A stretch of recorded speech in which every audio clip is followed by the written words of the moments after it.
25-part series. Now, you may have noticed that I have not called Senator Obama Barry or Hussein or have mocked him in any way at all. That's because that kind of presentation gets the country nowhere. It is bloviating at its worst. If you are not going to vote for Obama, you should know exactly why. If you are going to vote for him, you should also know the reason.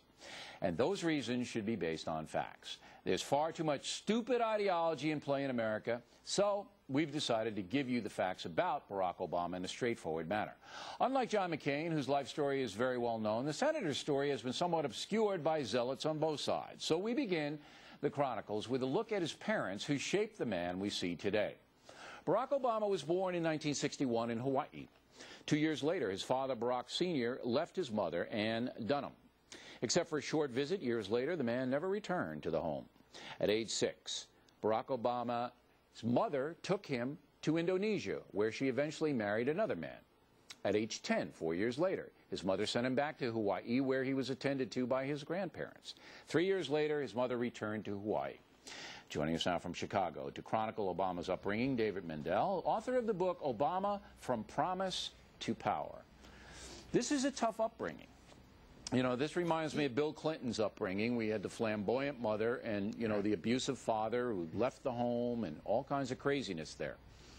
Barack Obama, you know, just let me set the stage here. Barack Obama had no stability in his life at all, none, for the first 13 years. Now, that has got to be a powerful influence on a boy. Go ahead. Yeah, I don't know if there was no stability. His grandmother and mother did try to provide some sort of stable environment through those years. But you're right that he did feel a sense of parental abandonment as a child. He would tell people as an adult that he felt like an orphan in contrast to his wife's sort of Ozzie and Harriet upbringing. So, yeah, his mother was doing field work as a cultural anthropologist overseas. She obviously had children by two different husbands, and so his life wasn't nearly as stable as, you know, your traditional family. Now, I just want to walk through this.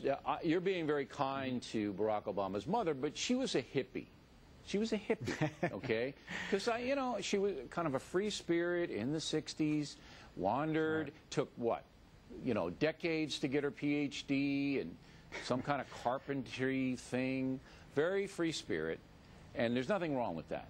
But when you grow up without a structure, and then you're the only person, David, to speak with the grandmother, who really primarily raised Barack. Yeah. So what did you learn from speaking with her?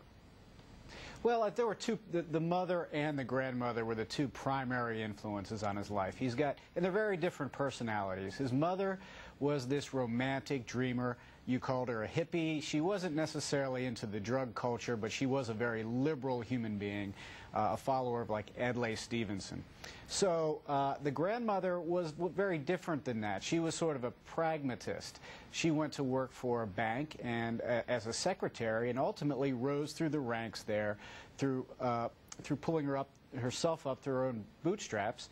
And retired as a bank vice president. She was a very pragmatic person who, when she saw someone, she kind of was leery of that person, whereas Obama's mother saw that person and kind of looked for the good in that.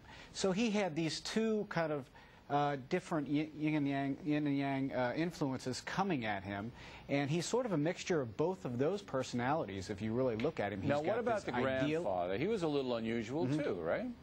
Right. He was like Barack's mother. He was more of a dreamer, a restless soul. He fashioned himself to be sort of a bohemian. He listened to jazz.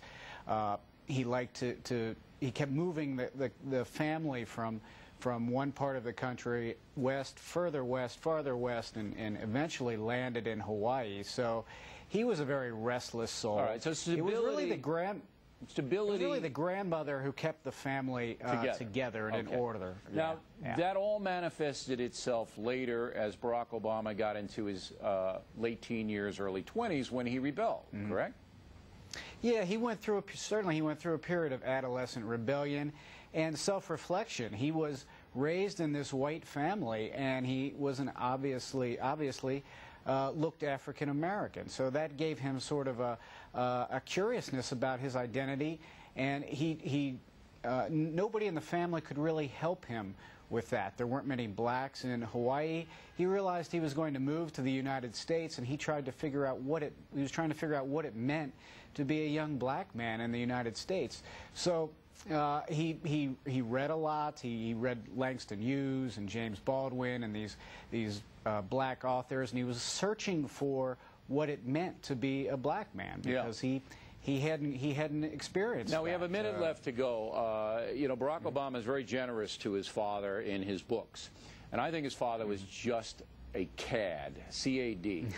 You know, and I mean, when I see a guy... His grandmother would agree with you. You know, when I see a guy running out on a baby and having, you know, a number of different families, and just irresponsible, all he thought about was himself. And I'm seeing this from a distance. I don't know the man.